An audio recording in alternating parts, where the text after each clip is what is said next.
Hello student, good morning to all. कल मैंने आपको असाइनमेंट नंबर 3 भेजा था मैथ का, जिसमें आपके चैप्टर 5, 9, 11 और 10 4 चैप्टर इंक्लूड हैं। अब कुछ बच्चों ने कर लिया होगा, जैसे कि मेरी ऑनलाइन क्लास में बात हुई थी आपकी, तो कुछ बच्चे बोल रहे थे कि कर लिया है, कुछ बच्चे बोल रहे थे कि थोड़ा बहुत रहता है। ठीक है, वो आज कर लेंगे सभी बच्चे। इसको कंप्लीट करना है आज आपको। मैं आपको थोड़ा सा इसमें हिंट दे देता हूँ, हर एक क्वेश्चन में थोड़ा थोड़ा बता देता हूँ कि कैसे सोल्व करना है। जैसे क्वेश्चन नंबर 1 है, in the given figure angle A C P is equal to 40 degree and angle B P D is 120 degree, then angle C B D is, angle C B D क्या होगा ये आपको find करना है। ठीक है, तो जैसे एक बार डायग्राम बना लेते हैं। ये डायग्राम है आपके पास, देखिए सेम। आपको ए सी पी दे रखा है, ये ए सी पी ये वाला एंगल दे रखा है आपको 40 degree, and B P D ये वाला एंगल आपको दे रखा है 120 डिग्री, ऐसे दे रखा है। ठीक है, ए सी पी दे रखा है ये। अच्छा, ये नहीं है 40, इसको यहाँ ज्वाइन करना पड़ेगा। ये एंगल दे रखा है आपको 40, यहाँ पे ये 40 दे रखा है, और ये एंगल दे रखा है बी पी डी इज 120। तो फाइंड सी बी डी ये वाला एंगल आपको फाइंड करके देना है इसको। ठीक है, ये वाला एंगल आपको फाइंड करना है। ये एंगल आपको दिया हुआ है 120, ये एंगल 40 दिया हुआ है। तो अब ध्यान से देखिए, अगर आप इस आर्क को देखो, ये वाली आर्क है आपके पास, ये वाली आर्क है। ठीक है, इसी आर्क से ये एंगल बन रहा है सी पर 40 डिग्री, और इसी आर्क से ए बी आर्क से ही आपका एंगल बन रहा है ये वाला। ठीक है, सेम आर्क से सेम सेगमेंट में बने हुए एंगल इक्वल होते हैं, तो ये एंगल 40 है तो ये भी क्या होगा 40 डिग्री होगा। और फिर पहले तो क्या लिखेंगे, एंगल पी डी बी जो है वो 40 डिग्री होगा, angle on same segment are equal. Same segment में बने हुए एंगल क्या होते हैं, इक्वल होते हैं। तो यहां से अगर आप ट्रायंगल की बात करो, in triangle B P D, इसके तीनों एंगल का सम, तीन एंगल कौन से हो गए, एक तो 40 हो गया, एक 120 हो गया, तो 40 plus 120 plus angle P B D, तीनों का सम क्या होगा 180, जिसको हम क्या बोलते हैं, एंगल सम प्रॉपर्टी।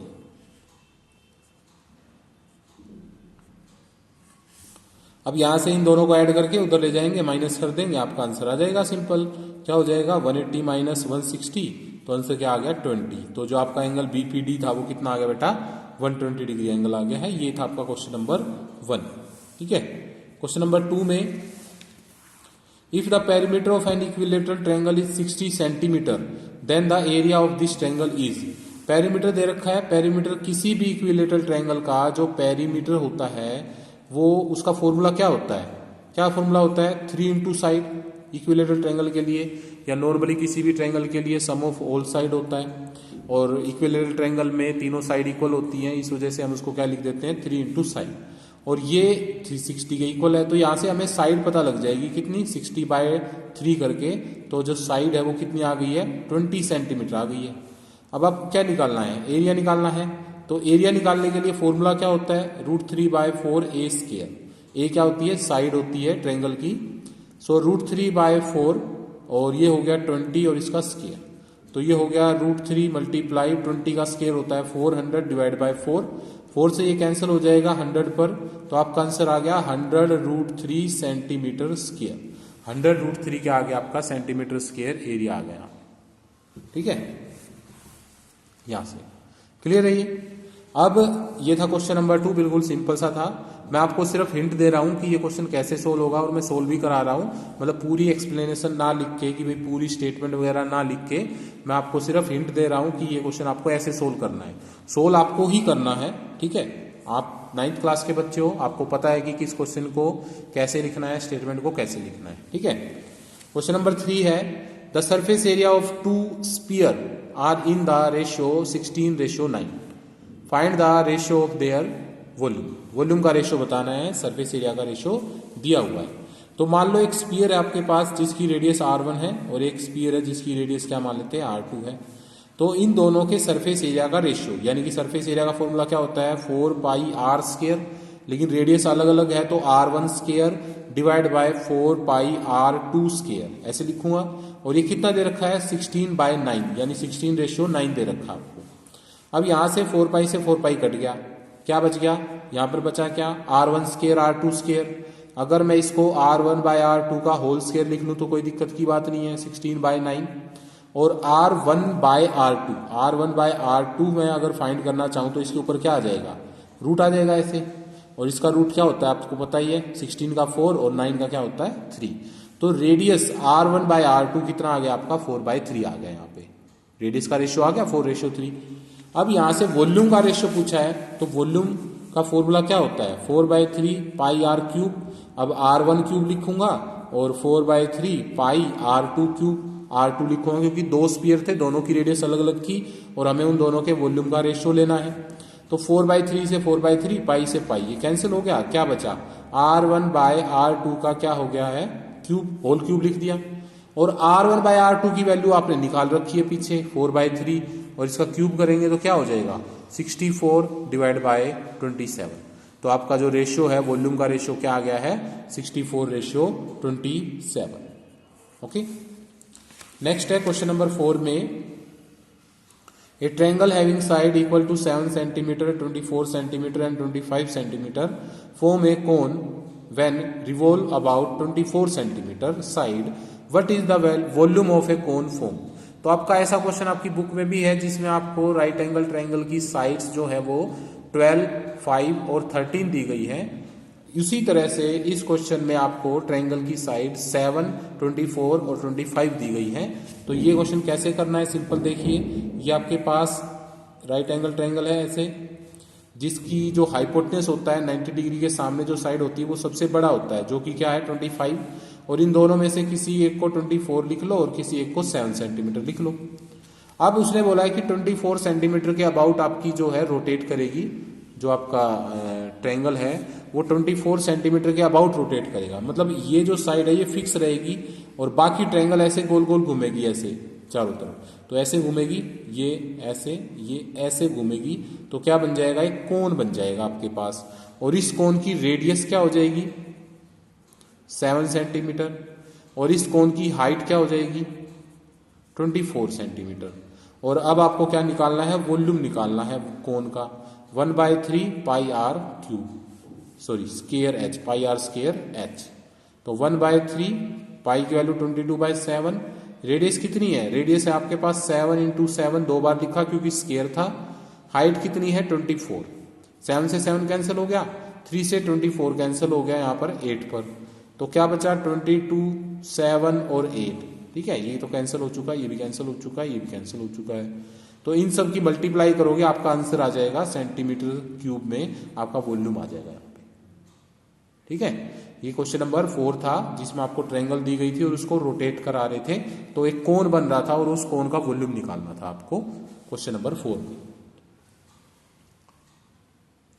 नेक्स्ट है question number 5, in the given figure if angle AOB is a diameter of the circle. ये जो दे रखा है ये डायमीटर है सर्कल का, एंड AC इक्वल है BC के, और जो BC और ये जो AC है दोनों इक्वल है, देन एंगल CAB निकालना है। कहाँ भाई CAB, ये वाला एंगल आपको फाइंड करना है। ठीक है, ये एंगल फाइंड करना है। अब एक बार डायग्राम बना लेते हैं। तो यहां पे ये डायग्राम है आपका क्वेश्चन नंबर 5 का। इसमें ये आपको दोनों साइड इक्वल दे रखी है और ये डायमीटर है। अब ध्यान से सुनो, आपको ये एंगल निकालना है। अब आप लोग बोलोगे सर इसमें तो एक भी एंगल नहीं दे रखा, अब बिना एंगल के कैसे फाइंड करेंगे। ठीक है, एक भी तो एंगल नहीं दे रखा ताकि हम उसकी हेल्प ले लें। तो बहुत ही सिंपल सा क्वेश्चन है, देखो ये एक तरह से MCQ में आता है, आपका MCQ में आता है आपका ये क्वेश्चन। ठीक है, तो यहाँ पर क्या है कि जैसे ये आपको डायमीटर दे रखा है, ठीक है, अब आपको एक थ्योरम बताई गई थी कि सर्कल के अंदर अगर कोई डायमीटर है और उस डायमीटर से कोई भी एंगल बन रहा है, चाहे कोई भी एंगल बन रहा है, कहीं भी बन रहा है ऐसे, तो ये सारे एंगल जो होते हैं ना, ये सारे एंगल 90 डिग्री के होते हैं, क्योंकि ये एंगल कितना होता है 180 का होता है। ठीक है। तो इसको हम बोलते थे angle on semi circle are right angle. ठीक है, सेमी सर्कल में जितने भी एंगल बने होंगे डायमीटर से वो सब क्या होंगे, राइट एंगल होंगे। तो इसी तरह से ये एंगल 90 डिग्री 180 डिग्री है, तो ये एंगल कितना हो जाएगा बेटा, 90 डिग्री का हो जाएगा। यहाँ पे ये एंगल 90 का हो जाएगा। क्लियर है, एक एंगल पता लग गया। एंगल बी सी ए कितना आ गया, 90 डिग्री। रीजन क्या लिखोगे, angle on semi circle is right angle. Semi circle में बने हुए एंगल क्या होते हैं, 90 डिग्री के होते हैं। अब ये दोनों साइड इक्वल दे रखी हैं, तो किसी भी ट्रायंगल में जब दो साइड इक्वल दी जाती है तो उसके दो एंगल भी इक्वल होते हैं, होते हैं नहीं होते हैं। तो ये सी ए बी इक्वल होगा एंगल सी बी ए के। Opposite angle of equal side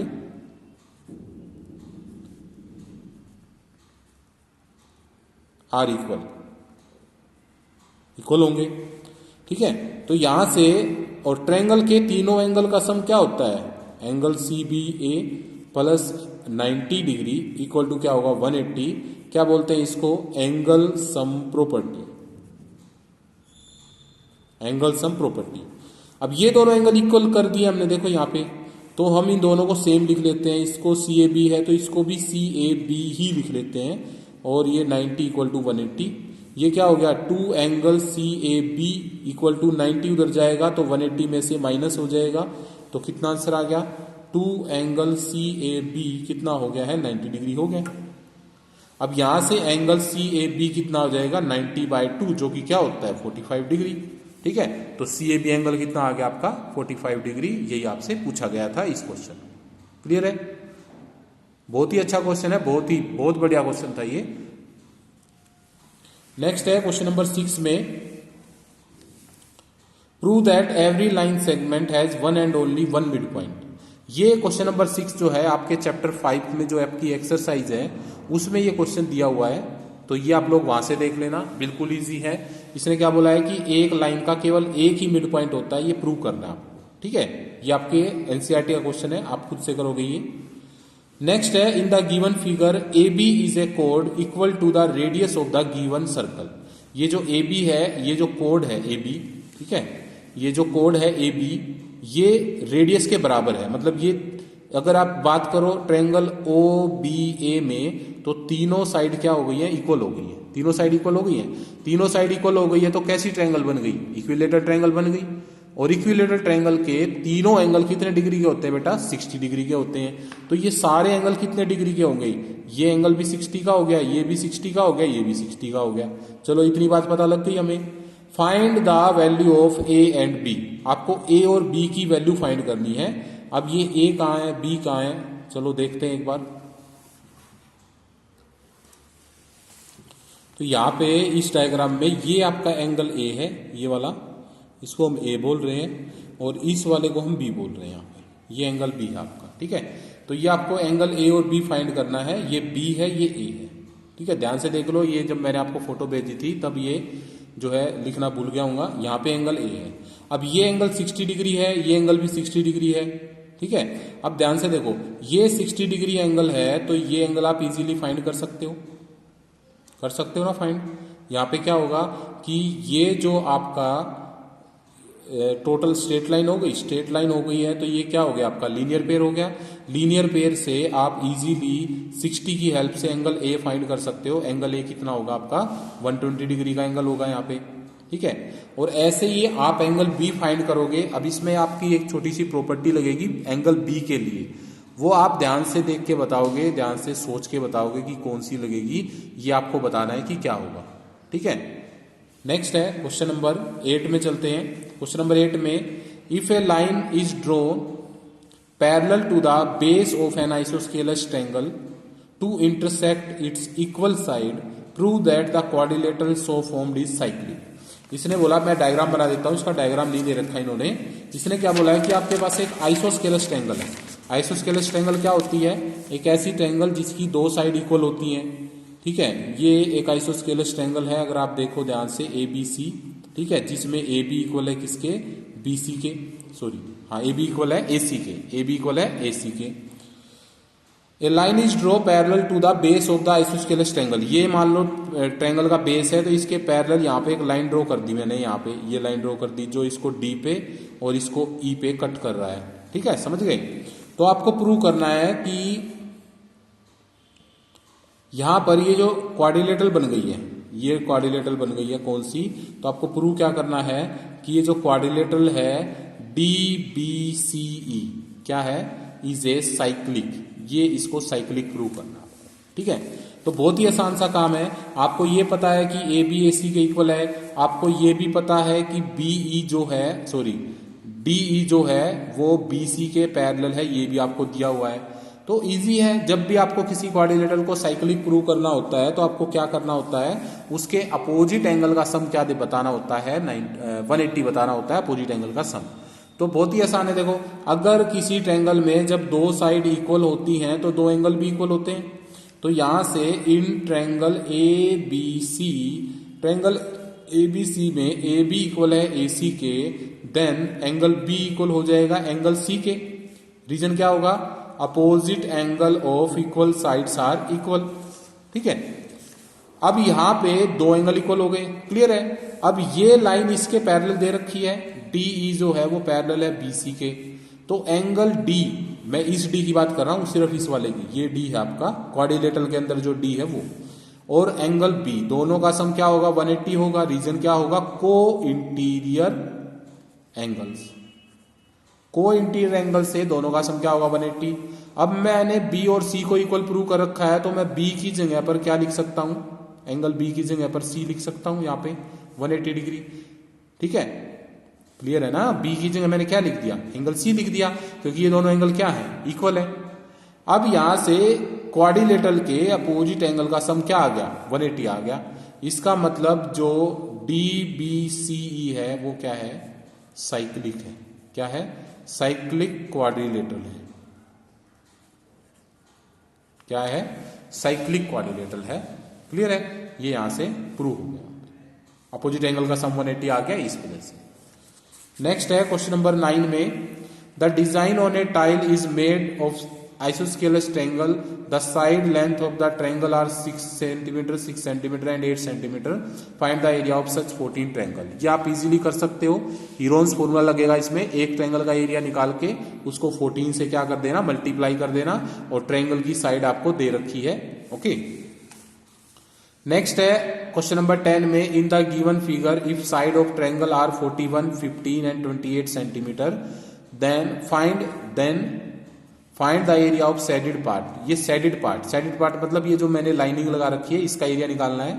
तो एक ट्रायंगल की साइड्स आपको दे रखी है, एक ट्रायंगल का एरिया निकाल लो। फिर ऐसे ऐसी कितनी ट्रायंगल है, 1 2 3 4 5 6, तो उसको 6 से क्या कर देना, मल्टीप्लाई कर देना। ठीक है, सिंपल है ये क्वेश्चन। तो नेक्स्ट है क्वेश्चन नंबर 11 में, एक cone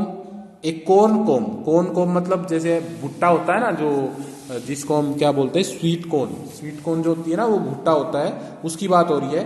shape some like a cone has the radius of its broadest end at 2.1 centimetre. मतलब एक कोन जैसी शेप है जिसकी रेडियस है 2.1 और हाइट है 20 सेंटीमीटर। जो ये हाइट है ये 20 सेंटीमीटर। तो कौन सा फॉर्मूला लिखना है कर्व्ड सरफेस एरिया निकालने के लिए। तो कर्व्ड सरफेस एरिया निकालने का क्या फॉर्मूला होगा, कोन के लिए पाई आर एल। ठीक है, फिर है slant height of the conical cone. तो जो स्लांट हाइट है वो कैसे निकलेगी, आपको पता ही है। स्लांट हाइट के लिए आपको रिलेशन दिया गया है h square equal R square plus L square is equal to R square plus H square. ये आपका रिलेशन है स्लांट हाइट के लिए। फिर आपको इसका कर्व्ड सरफेस एरिया निकालना है, जो कि फॉर्मूला आपको पता ही है, पाई आर एल है। और फिर आपको उसका वॉल्यूम निकालना है। वॉल्यूम के लिए फॉर्मूला क्या होता है, 1/3 पाई आर स्क्वायर एच। ठीक है, तो ये छोटे छोटे 4 क्वेश्चन दिए हुए हैं। ये केस स्टडी है आपकी, ऐसे मान लो एक केस स्टडी के अंदर ऐसे क्वेश्चन दिए जाते हैं, छोटे छोटे पार्ट बना के। टोटल 4 आपको पार्ट दिए गए हैं, चारों पार्ट 1-1 नंबर के हैं। क्लियर है, टोटल 4 नंबर की केस स्टडी होती है आपकी। ओके, तो ये असाइनमेंट आपका यहाँ पे कंप्लीट हो गया। मैंने आपको हिंट दे दिया है, सोल्व आपको अपने आप करना है। अगर फिर भी कोई प्रॉब्लम रहती है तो ऑनलाइन क्लास में, या फिर यहाँ पे अगर कल से स्कूल स्टार्ट हो जाते हैं तो कल हम यहाँ पे क्लास में डिस्कस कर लेंगे जो भी आपकी प्रॉब्लम है। ठीक है। Okay, have a nice day, thank you.